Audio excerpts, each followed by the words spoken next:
Hi, this is Gordon with Gordon's Light and Sound. Just wanted to share an electrical story with you.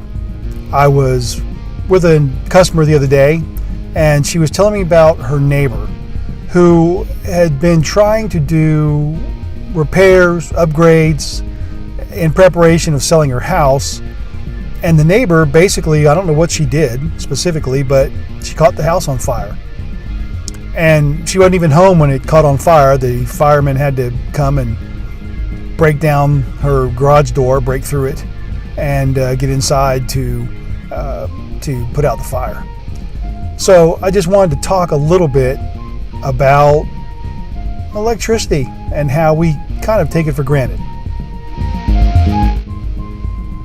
So here's a picture of some of the damage from that fire. Now, this is just a picture taken from the street. No telling how much damage was done inside. But it shows that if you're not careful, you can do a lot of damage to your house, maybe even hurt yourself or your family.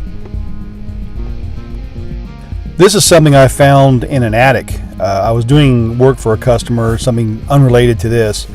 She had a handyman come in and change recess cans out to hanging lights, chandelier type. So there's several things I want to point out about this. One, this box is too small for 2 wires. It's only rated for 1, so it's already overloaded.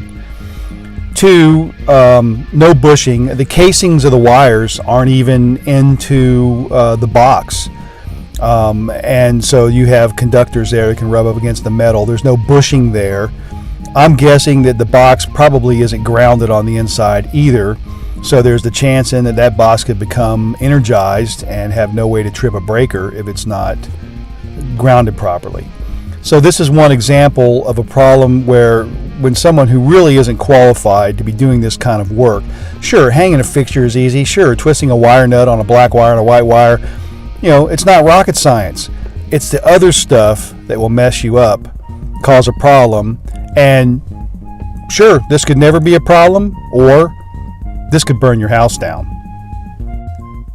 This is an example of something I found in a kitchen cabinet the other day. This outlet is in an island in a kitchen, obviously facing out so that you can plug things in from the countertop. But as you can see, the cable doesn't reach the box. The conductors there's probably 4 inches there, maybe 5 inches there of just free conductors with no sheathing on it at all. That cable's designed to have a connector on the end of that cable, and it's meant to, bolt to the box through a knockout with a lock nut and connect to the box. That is a cable. That box is for non-metallic sheathed wire, NM wire, what people commonly call, Romex, which is actually a company name. Romex is a trade name, so it's the wrong box for the application. Those wires are sitting in there, open. That's a cabinet full of pots and pans and whatnot, so people could brush some kind of piece of metal up against there, nick those wires, cut those wires. You never can tell what could happen to them. It's a hazardous situation. They could have even abrade on the plastic over time and cause some kind of arc, spark, fire could start. You never know. It's a hazardous situation. I pointed it out to the customer, and it's going to be resolved, but she wasn't even aware that it was like that.